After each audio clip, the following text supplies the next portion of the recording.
Hi there, it's Claire here. Today I want to talk about mindful phone use.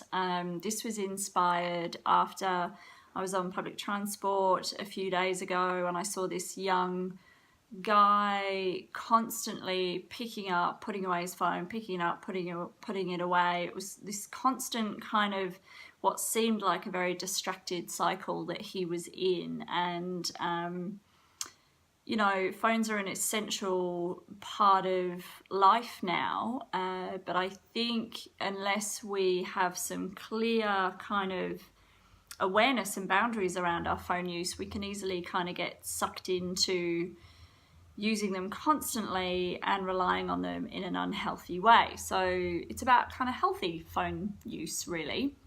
So I've got 3 tips for you today. Tip number 1 is, if you're looking at your phone, know why. Have some awareness around it. Self-awareness is everything. So if I go to pick up my phone, the first thing I have to be clear on is, what is my intention? What am I looking for?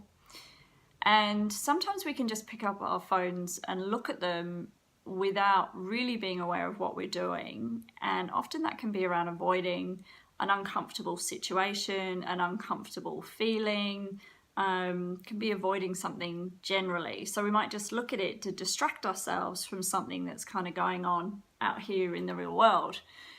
So the first question is to ask, why am I looking at it? What's my intention? You might be looking for something specific. Great. You might be waiting to hear from someone, and if you're constantly checking and you're waiting to hear from someone, that's something to keep in mind as well. And the other thing is, you might just want to waste some time, and that's fine, but I think having awareness around it, having clarity around, that's what I'm doing. I'm going to mindlessly scroll through my phone for 5 minutes. So there is that sort of awareness, clarity, intention around what you're doing. The second part is putting a boundary around it. So yes, I'm going to have a look at my phone and I want to just check my social media. I want to see what's going on out there in the world amongst my friends. So you might look and go, okay, I'm going to do that for 5 minutes, and I'm going to be really clear on what I'm looking at, why I'm looking, what I want from this exercise. And I'm going to be really strict with myself, because otherwise, you know, 5 minutes can turn into half an hour and you've lost kind of all this time just mindlessly engaging in things that, you know, might not really be serving you. So that's my other kind of question to myself is this adding value to my life?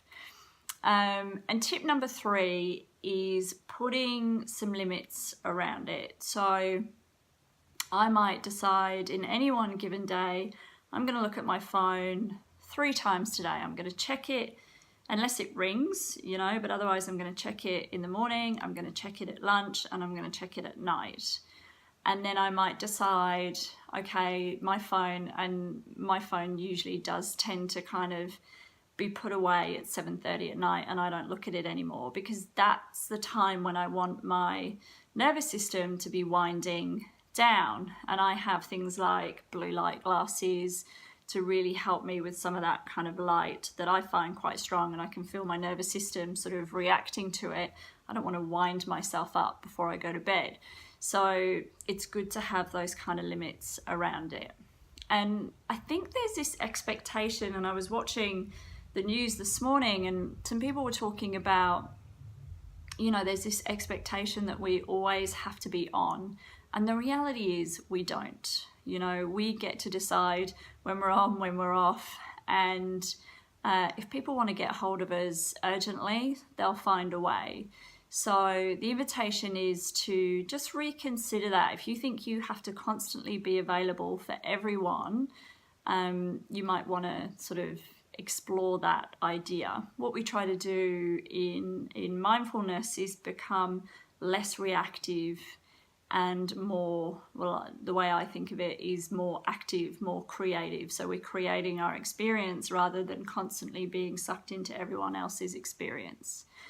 So they're just some things for you to consider, my 3 tips. So be really clear on why you're looking at your phone, what your intention is, put some boundaries around it, around how long you might do it for, And yeah, set some limits around how much you might do it during your day, and when your phone goes on, when your phone goes off.